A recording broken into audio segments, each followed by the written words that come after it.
All right, hey, how's it going, everybody? Ron here. This is about for the next year, I'll be focusing on stroke, people that have stroke, the caregivers who care for stroke survivors, the stroke survivors themselves, talk to the medical profession that deals with stroke, as well as physical therapists and occupational therapists and insurance companies, insurance representatives. So, stroke is like a really major issue when it comes to health and medical because anyone can get a stroke, a minor stroke or a major stroke, and it's really a serious issue. Here in Hawaii, we have a lot of people getting strokes or having strokes, and a lot of people are without insurance, or they have insurance but they don't have enough to take care of everything. They have to pay a lot out of their pockets to possibly get treatment or whatnot. So hopefully I'll be doing this like the rest of 2026 on YouTube here, and maybe I'll take the audio and extract it and put it on other platforms. But this is just primarily about stroke surviving, like I said. So everyone knows, or most people know, what stroke really is. It's basically a form of brain damage due to, the blood flow to the brain, right? Our brain is like our major controller, you know. Of course, we make choices, but even if we don't make choices, the brain regulates everything, the hormones, the heart, everything, right? The brain, the nervous system takes care of all that. So when a person does have a stroke, ischemic or hemorrhagic, the ischemic is like the minor stroke. It's like a blockage of the artery that prevents oxygenated blood to the brain. And the hemorrhagic is, when the arteries bleed and you have a brain bleed, so to speak. That's the major one. And a lot of times, people who have like a major stroke, the hemorrhagic stroke, and they're not close to a medical facility, what can happen is, time is of the essence when you're getting a stroke. So the sooner you can get a person that's uh, experiencing stroke symptoms, the quicker you take them to a medical facility, the better chances they have of survival and lessening possibly paralysis, because that's what basically happens when people have a stroke.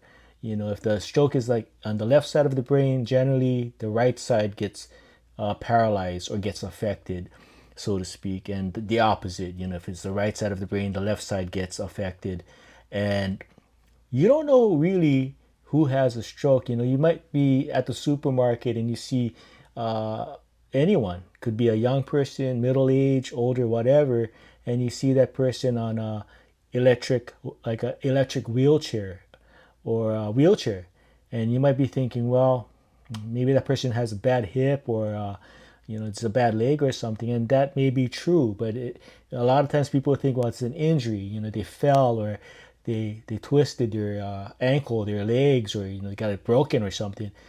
But I can bet you anything, a lot of people who are like that, you see them, they possibly had a stroke. There's a good chance they had a stroke, and that's why they're in a wheelchair or on a walker and they move slow. And you can tell when someone has a stroke, or had a stroke, I should say. They have a tendency to, move really slow. Their facial muscles, one side is droopy, weak, and they slur possibly, and you can just tell.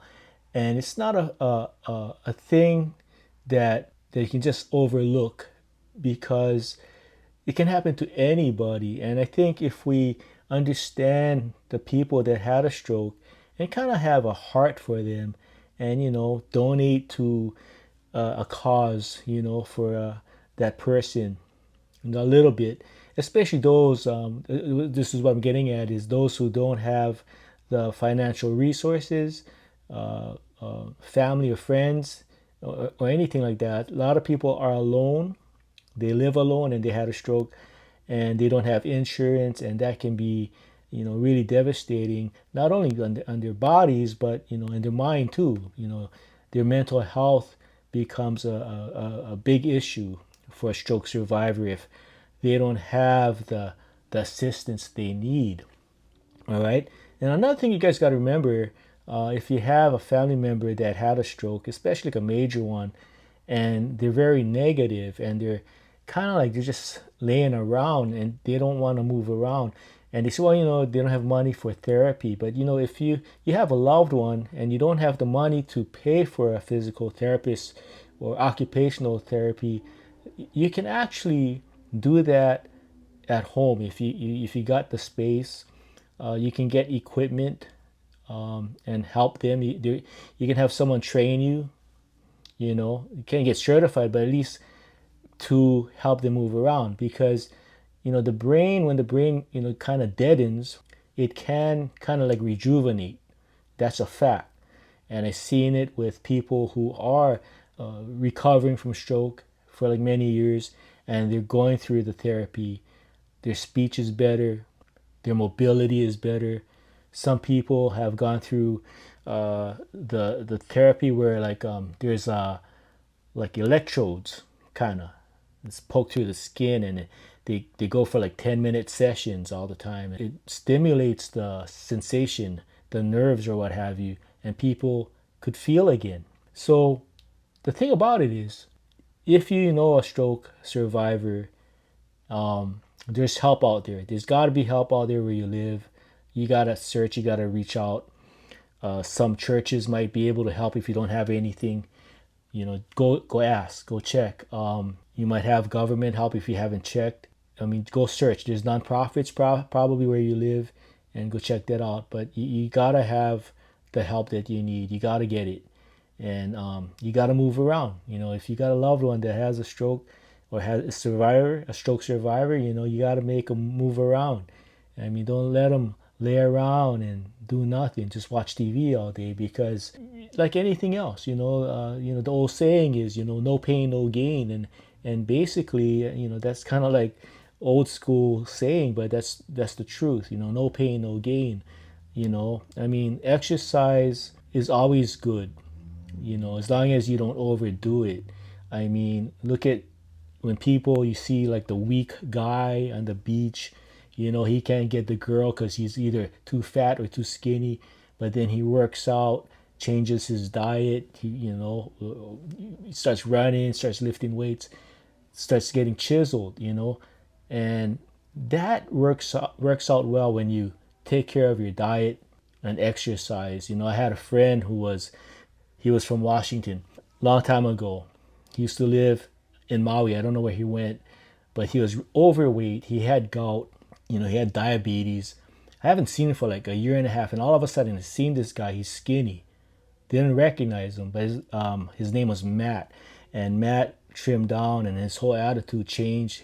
He was like a really overweight guy. All he did was drink and eat, have fun, and all of a sudden, I guess his diabetes caught up, and he woke up to the fact that you only live once, and his whole life changed. And he started surfing. He wasn't a water guy. He started surfing. He had a good looking girlfriend, as before he was just like a slobbish kind of guy. Not to be mean, but that's what he was, basically.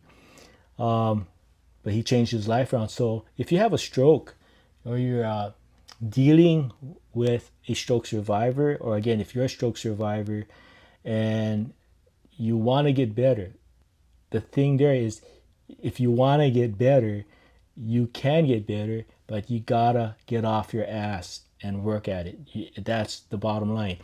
My Uncle Bill, going on 6 years, stroke survivor in Washington State. I used to follow him to the physical therapist, occupational therapist, and they all had those plaques. Like the 10 commandments, when you come in there, you don't be lazy, don't cry, don't whine, don't complain. If you're gonna be a wimp, go home. So when I first saw that, I was like, no compassion. But one of the therapists told me, no, Because if these guys who had a stroke and they're paralyzed on one side and they're not, they can't walk like they used to, well, they better come to therapy because the therapy does help. And try to go on YouTube and look. I'm pretty sure you'll see these amazing stories of people that had a massive stroke and just powered out, defied all the odds, and are now lifting weights, possibly playing golf, maybe not playing golf like the way they used to, or the sport like they used to, but at least they're playing again.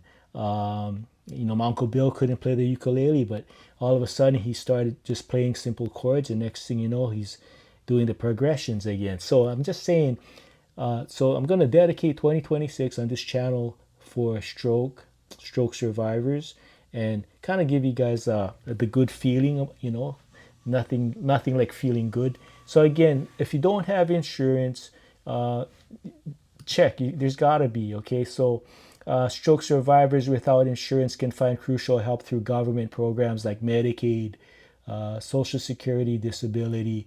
There's nonprofits offering financial aid for therapy, like the Stroke Foundation, Believe, Stroke Recovery Foundation. Look that up, all right? And there's community clinics that might be able to help you with certain things. You go check it out. Some people, they quit real quick. They can't get the help, and it's woe is me, it's over. No, it's not. I mean, there's some good people out there that, if you put the word out, I mean, there's GoFundMe, there's all kinds of platforms, there's the internet, there's social media. If you put your story out, I mean, I'm sure people will come to your aid.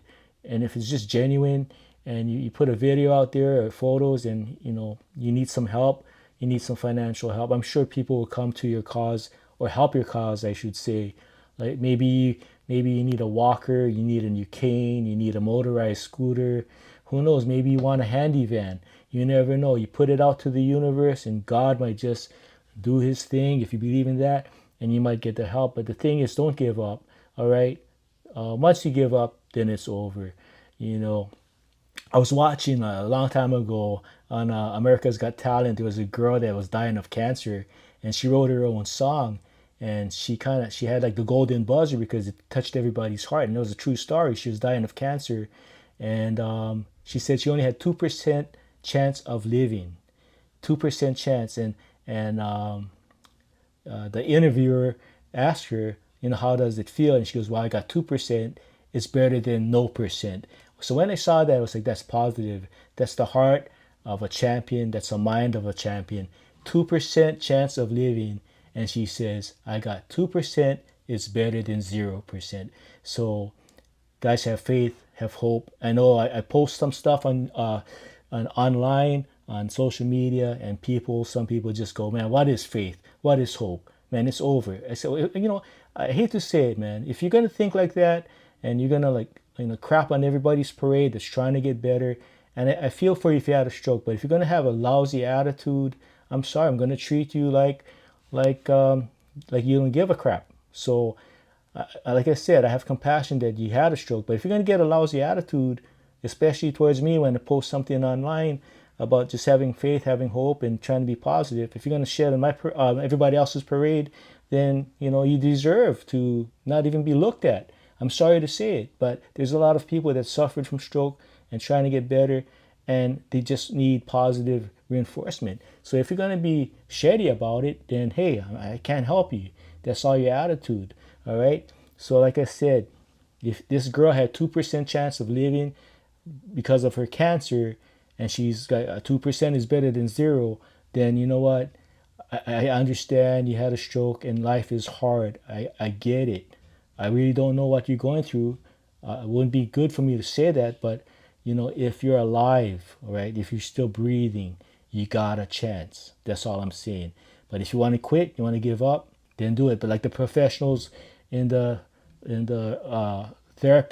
physical therapy business, they tell me straight up. They go, yeah, Ron, we don't take crap from these stroke victims, these stroke survivors. They want to get better. They better get better. They better listen to what we do, what we tell them to do. We tell them to walk the slalom. They better walk the slalom. You know, they want their balance better. They sit on this big old beach ball. They don't want to do it. They tell them go home. Seriously, you know, either you do the work, you want to get better, or go home. Because the therapists tell me they already know they had a stroke, so they feel for them. But now it's like no victim mentality. So that's it. So for the rest of 2026, this is just the 6th day. It'll be 7th day tomorrow. So those of you who have a relative or a friend that's recovering from stroke, tune in, because this whole year 2026 will be dedicated to people who are caregivers of stroke survivors, or the stroke survivors themselves, or the doctors, surgeons, therapists, mental health experts, everything. Come to this channel for 2026. We're going to be dealing with stroke, talking to people who had strokes, and just to make it positive for everybody, if that makes sense. Anyway, I'm Ronson Brown. You guys take care. God bless. Until the next time. You're on. This is what I go through on a given therapy exercise, and all in all, solid. That's an Academy Award.